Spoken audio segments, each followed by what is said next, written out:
नमस्कार. श्रीमद्भगवद्गीता मराठी अनुवाद. श्रीमद्भगवद्गीता अध्याय 2.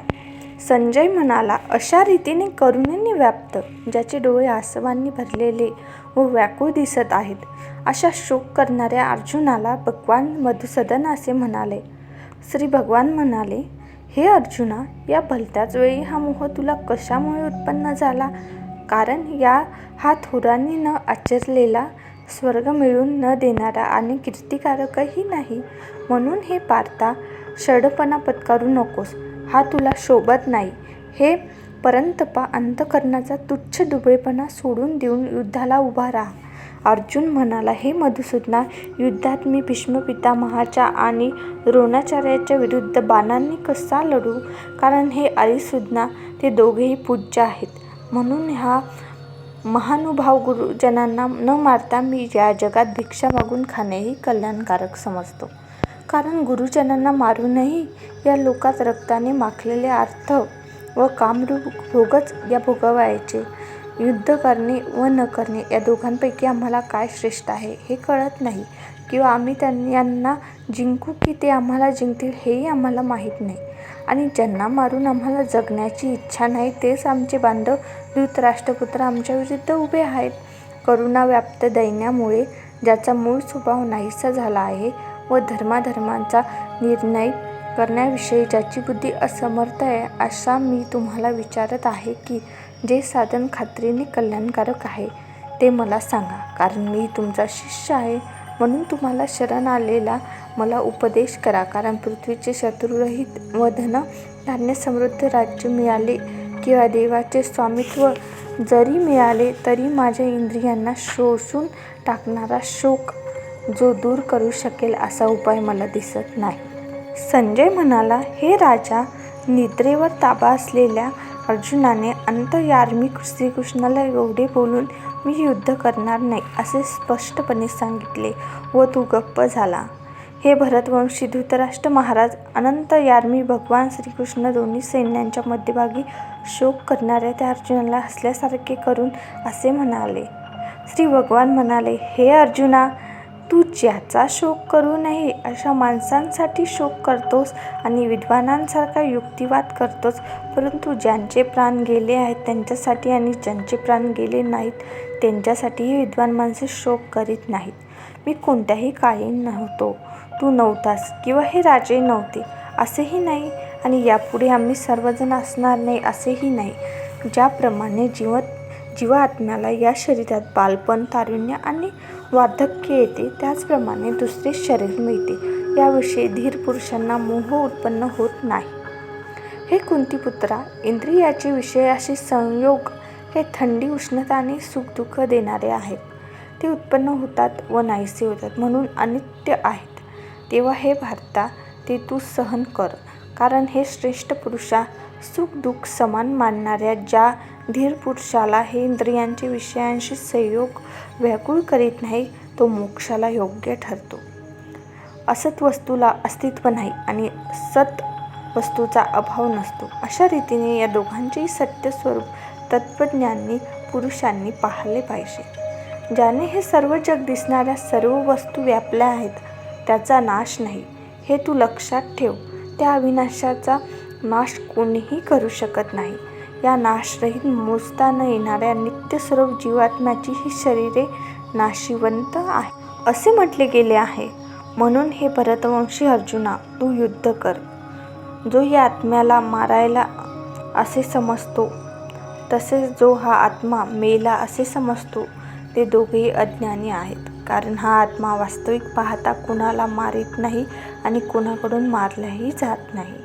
हा आत्मा कधीही जन्मत नाही आणि मरतही नाही. तसेच हा एवढा उत्पन्न झाल्यावर पुन्हा उत्पन्न होणारा नाही, कारण हा जन्म नसलेला नित्य, सनातन आणि प्राचीन आहे. शरीर मारले गेले तरी हा मारला जात नाही. हे पार्था, जो पुरुष हा आत्मा नाशरहित किंवा नित्य, न जन्मणारा व न बदलणारा आहे हे जाणतो, तो कोणाला कसा ठार करविल किंवा कोणाला कसा ठार करील? ज्याप्रमाणे माणूस जुनी वस्त्रे टाकून देऊन दुसरी नवी वस्त्रे घेतो, त्याचप्रमाणे जीवात्मा जुने शरीरे टाकून दुसऱ्या नव्या शरीरात जातो.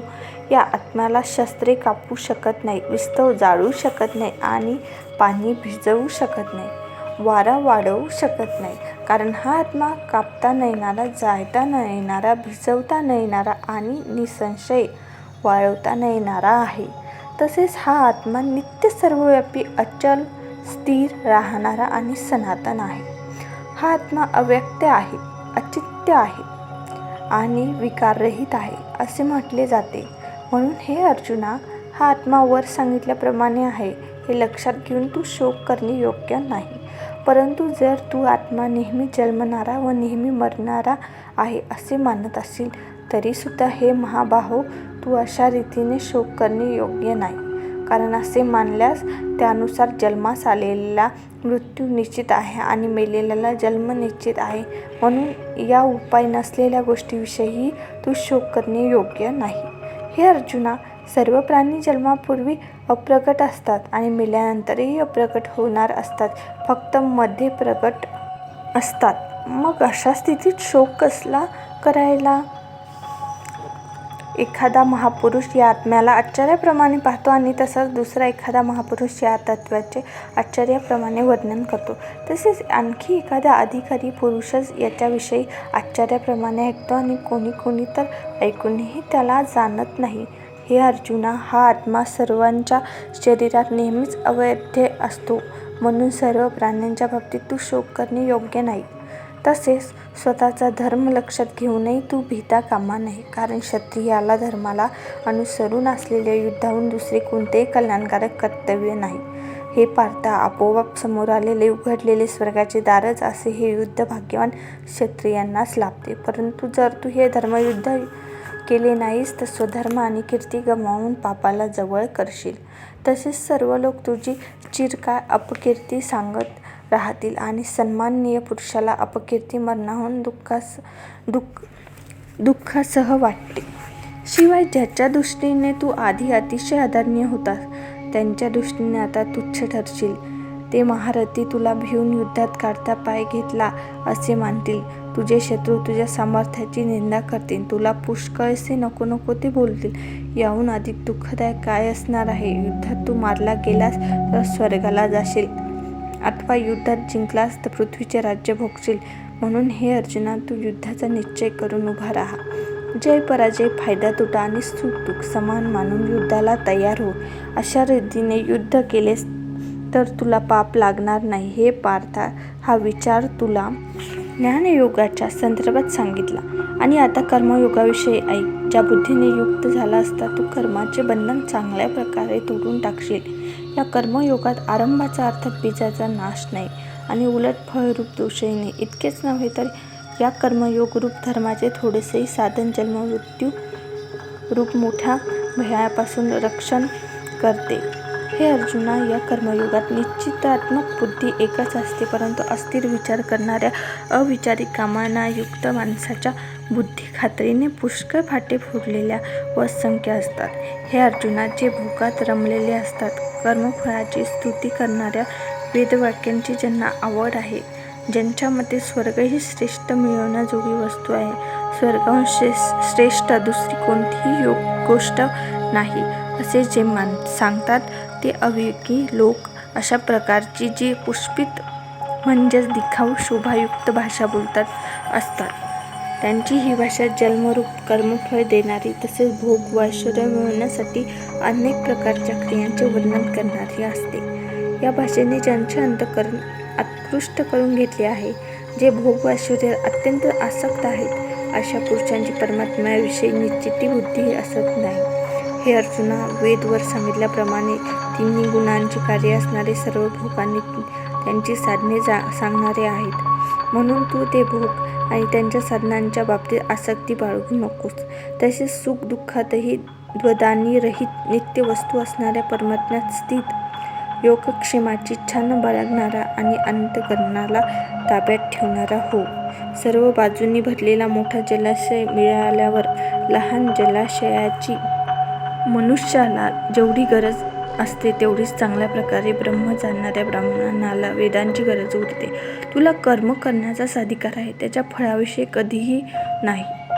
म्हणून तू कर्माच्या फळांची इच्छा करणारा होऊ नकोस. तसेच कर्म न करण्याचाही आग्रह धरू नकोस. हे धनंजया, तू आसक्ती सोडून तसेच सिद्धी आणि असिद्धीमध्ये समान भाव ठेवून योगात स्थिर होऊन कर्तव्य कर्म कर. समत्वाला योग्य म्हटले आहे. या समत्व स्वरूप बुद्धियोगापेक्षा सकाम कर्म अत्यंत तुच्छ आहेत. म्हणून हे धनंजया, तू समबुद्धीतच रक्षणाचा उपाय शोध, म्हणजे बुद्धियोगाचाच आश्रय घे. कारण फळाची इच्छा बाळगणारे अत्यंत दीन होत. समबुद्धीचा पुरुष पुण्य व पाप या दोघांचाही याच जगात त्याग करतो, अर्थात त्यापासून मुक्त असतो. म्हणून तू समत्वरूप योगाला चिटकून राहा. हा समत्व स्वरूप योगच कर्मातील दक्षता आहे, म्हणजेच कर्मबंधनातून सुटण्याचा उपाय आहे. कारण समबुद्धीने युक्त असलेले ज्ञानी लोक कर्मापासून उत्पन्न होणाऱ्या फळाचा त्याग करून जन्मरूप बंधनातून मुक्त होऊन निर्विकार परमपदाला प्राप्त होतात. जेव्हा तुझी बुद्धी मोहरूपी चिखलाला पूर्णपणे पार करून जाईल, तेव्हा तू ऐकलेल्या व ऐकण्यासारख्या इह परलोकातील सर्व भोगांपासून विरक्त होशील.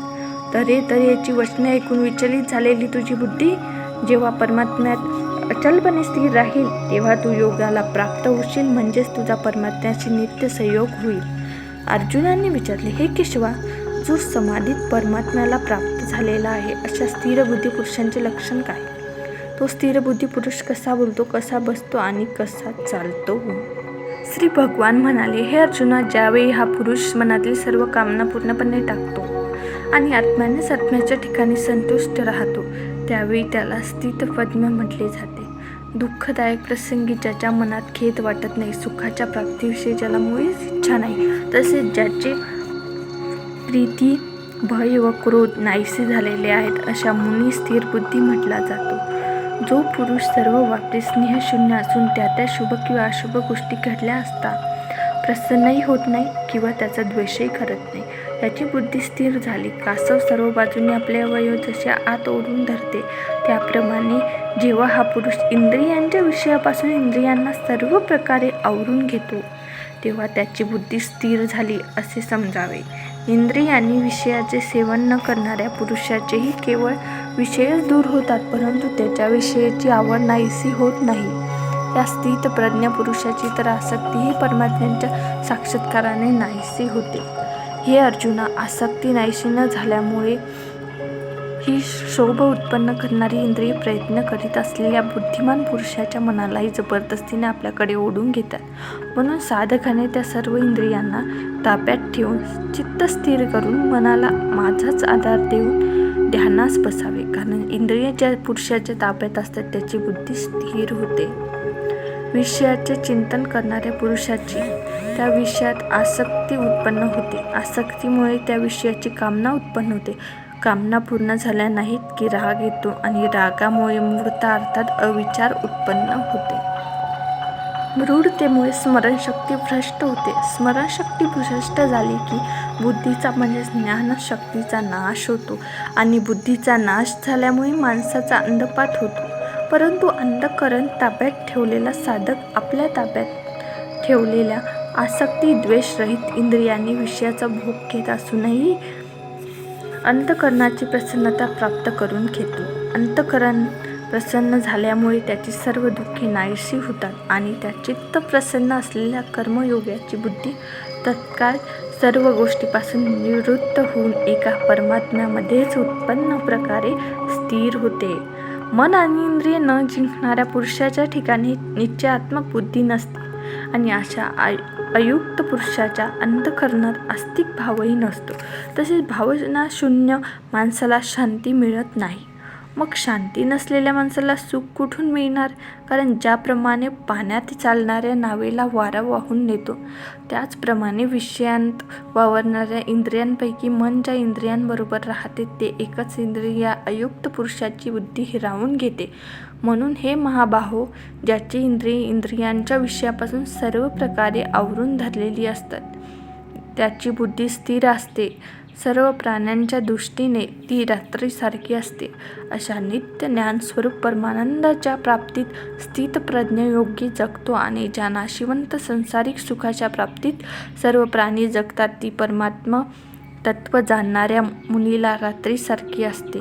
ज्याप्रमाणे निरनिळ्या नद्यांचे पाणी सर्व बाजूंनी भरलेल्या व स्थिर असलेल्या समुद्रात त्याला विचलित न करताही सामावून जाते, त्याचप्रमाणे सर्व भोग जास्तीत प्रज्ञ पुरुषांमध्ये कोणत्याही प्रकारचा विकार उत्पन्न न करताच सामावून जातात. तोच परम शांतीला प्राप्त होतो. भोगांची इच्छा करणारा नव्हे, जो पुरुष सर्व कामनांचा त्याग करून ममता, अहंकार आणि इच्छा टाकून राहत असतो त्याला शांती मिळते. हे अर्जुना, ब्राह्मणाला प्राप्त झालेल्या पुरुषाची ही स्थिती ब्रह्म आहे. ही प्राप्त झाल्याने योगी कधी मोहित होत नाही आणि अंतकाळी या ब्राह्मी स्थितीत स्थिर होऊन ब्रह्मानंद मिळवतो.